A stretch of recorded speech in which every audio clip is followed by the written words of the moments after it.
Guys, क्या आप एक बिगनर हैं और आप ग्रामर के रूल्स सीखना चाहते हैं, लेकिन जब आप ग्रामर के रूल्स सीखने के लिए बैठते हैं तो आपका सर चकराने लगता है। डोंट वरी गाइस, आज मैं आप लोगों के सामने फिर से हाजिर हूँ एक बार आपकी एक और समस्या का समाधान लेकर। आज मैं आपको बताऊंगी ग्रामर के रूल्स सीखने का एक सही तरीका। But before that, if you are new at our channel, then make sure to subscribe our channel and press the bell icon, because guys, it really motivates me to make such informative videos for you. Guys, if you want to master tough grammar rules, then start by learning and practicing basic grammar rules. आप एकदम शुरुआत से शुरू कीजिए। पहले आप basic grammar rules को समझने की कोशिश कीजिए। सबसे पहले आप सीखिए parts of speech. Guys, parts of speech is the very first topic that we all learn when we start our English learning journey. So there are 8 parts of speech: noun, pronoun, verb, adverb, adjective, preposition, conjunction and interjection. So guys, सबसे पहले आप लोग ये सीखिए कि noun क्या होता है, pronoun क्या होता है, verb क्या होता है, adverb क्या होता है, conjunction क्या होता है और इन सब की ज़रूरत हमें क्यों पड़ती है, इनका यूज़ कैसे करते हैं किसी सेंटेंस को बनाने के लिए। सो गाइस, सबसे पहले आप ये सारी चीज़ें सीखिए और जब आपका पार्ट्स ऑफ स्पीच वाला कॉन्सेप्ट क्लियर हो जाए, उसके बाद जब भी आप रीडिंग करते हैं तो आप पूरे फोकस के साथ रीडिंग कीजिए। जब भी आप कोई सेंटेंस पढ़ते हैं तो उसमें आप चेक कीजिए कि अच्छा, इसमें नाउन ये है, प्रोनाउन ये है, वर्ब ये है, प्रीपोजिशन ये है। So when you do this again and again, when you recall this concept again and again in your mind while reading, the concept of speech of parts gets clear. Basic grammar rules को सीखने की कोशिश कीजिए पहले। Guys, the second thing is learn the basic structure of a sentence, its component and different types of sentence.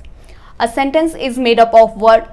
Guys, किसी भी sentence का एक प्रॉपर स्ट्रक्चर होता है। लाइक उसमें सब्जेक्ट होता है, वर्ब होता है, ऑब्जेक्ट होता है और ये सारे पार्ट्स, सारे कंपोनेंट्स एक सिस्टमैटिक तरीके से ऑर्गेनाइज किए जाते हैं या अरेंज किए जाते हैं किसी भी एक सेंटेंस में, उसे एक पर्टिकुलर मीनिंग देने के लिए। सो गाइस, सबसे पहले आप बेसिक सेंटेंस स्ट्रक्चर सीखें कि इसके कंपोनेंट्स को किस तरीके से अरेंज किया जाता है एक मीनिंगफुल सेंटेंस बनाने के लिए। And after that you can learn different types of sentence. Guys, the third thing is learn tense. Tense is a very important and basic grammar topic. Tense time बताते हैं कि कोई भी action कब हुआ है। So guys, there are basically 3 types of main tense: present, past and future. And all of them are further categorized into 4 parts like indefinite or simple, continuous, perfect and perfect continuous. So guys, learn all of the tense, master tense and improve your speaking skills.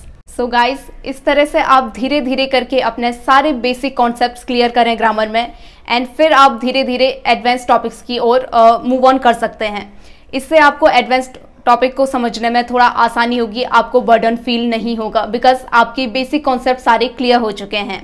And guys, if you want to learn grammar from the basic, आप grammar की सारे topics बिल्कुल basic से समझना चाहते हैं, वो भी बड़ी आसानी से और मज़ेदार तरीके से, then you can check out our playlist named topics of grammar. Guys, वहाँ पर ग्रामर टॉपिक्स की शुरुआत एकदम बेसिक से की गई है और धीरे धीरे वहाँ पर आपको सारे एडवांस टॉपिक्स भी मिलेंगे। So you can check it out because it is free of cost. So guys, that's it for today. Thank you so much for watching this video. I hope you have learned something from this video. If yes, then make sure to like our video, subscribe to our channel and share this video with your family members and with your friends.